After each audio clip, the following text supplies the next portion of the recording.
So with everybody doing this Bird Box challenge, you know, the one online where people just kind of blindfold themselves and try to do stuff like walk or drive.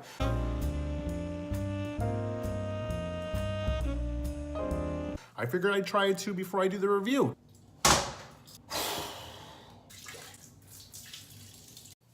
Don't do it. Not a good idea. So if you were like, A Quiet Place is awesome, but I wish it was more like The Happening,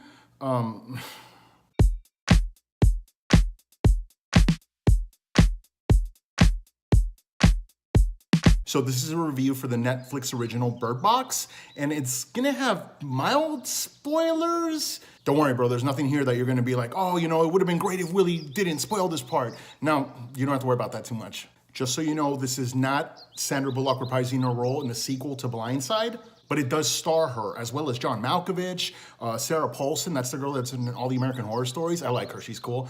And also 50 Cent's stunt double, at least it looks like him. Now you can't help but see the similarities to A Quiet Place. Can't say shit, can't see shit. Pretty sure next is you can't hear shit. In fact, it's my first major role coming this summer. Why not? Everybody else is freaking doing it. So this thing starts happening around the world and eventually gets to the US, and it just kind of comes with the wind. I don't know if it's like demons or monsters, it's something. Now, once you see it, you immediately commit suicide, just like in The Happening.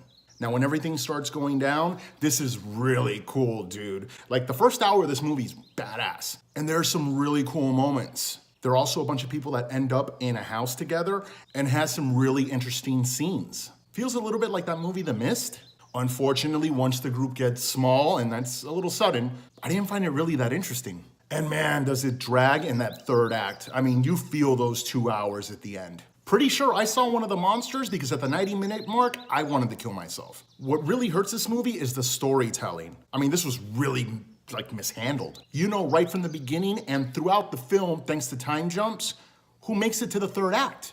Talk about killing suspense, dude. I don't know who agreed to that. In fact, you're not wondering if somebody survives or not till the last 5 minutes of the movie. By the way, tough to care about kids when their names are boy and girl. And I thought she was a bad parent when she was kidnapping kids off the side of the road. And yeah, I get it, defense mechanism, you don't want to get attached, so you don't name them, I guess. But bro, in 5 years, you don't name kids?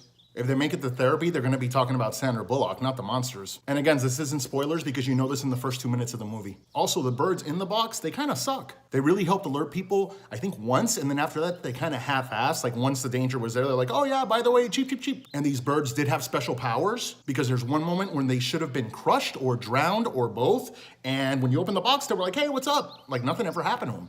50 Cent stunt double, he's cool, but he kind of has, I think, like a pregnancy fetish. Kind of weird. I'm not judging. I think pregnancy is a beautiful thing. But when you're kind of into a girl and then you're kind of rubbing her belly and it's not your kid, like, hey girl, can I touch it? Oh yeah. I don't know. Also, and I'm being careful again, not trying to spoil much, but there are monsters and there are crazy people. Apparently the crazy people don't bother with places that are known to have blind people hanging out. Dude, in that case, give me a cane and like big Stevie Wonder glasses and I'll walk around freaking town like that. I'll go to the supply runs, I'll do Walmart, Target, whatever you want. Well, maybe not Walmart, that's already freaking scary now. But yeah, and some of the decisions on how to shoot the film were really weird. And I'm not the guy that's like, oh, I could have done better. I don't do that crap. But honestly, Good example, when a character ventures out, they use a fishing line and tie it around so they know by touching it how to get back to where they came from. While the character's in a building, that fishing line starts getting pulled by something. Uh-oh, you gotta go back using that fishing line. You don't know what you're gonna run into. Great scene setup, right? Wrong. As they're going back, we get a third-person view of them walking and stumbling, and we get to see everything. Now, I'm no Steven Spielberg, but shouldn't you have maybe done a point of view of, you know, the blindfold on and, you know, you could see somewhat through the blindfold and see like shadows. Is it trees? Is it a monster? Who knows? And all you're focusing on and hearing is her breathing heavy because she's freaking out. And also her steps, maybe other steps, who knows? No, because that would be a tense and suspenseful scene. Man, I know a lot of people are raving about this movie and I wish I really loved it like they did. And listen, the actors were all good. The score by Trent Reznor of Nine Inch Nails and Atticus Ross, very good. Not Social Network Gone Girl with the Dragon Tattoo good, which they did as well, but still, it kind of had a nice little feel to it, and it helped with the mood. The movie also, in a lot of places, looked really good, but the story was just horribly mishandled. It was a straight-to-video quality. I guess it makes sense, because Netflix is kind of straight-to-video, and it just kind of had a super generic feel.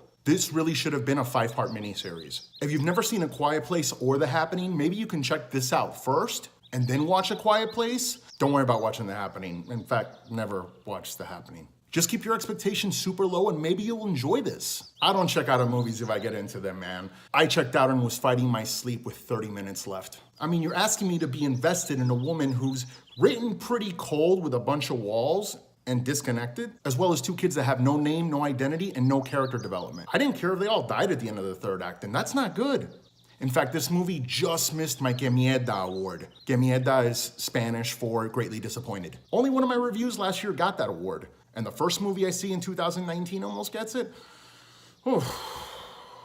Guys, don't forget to like, follow, subscribe to all this crap that I have. I give out early screening passes and other stuff to bribe people to like my stuff, and you can watch my amazing amateur videos that honestly kind of suck. Thanks for watching.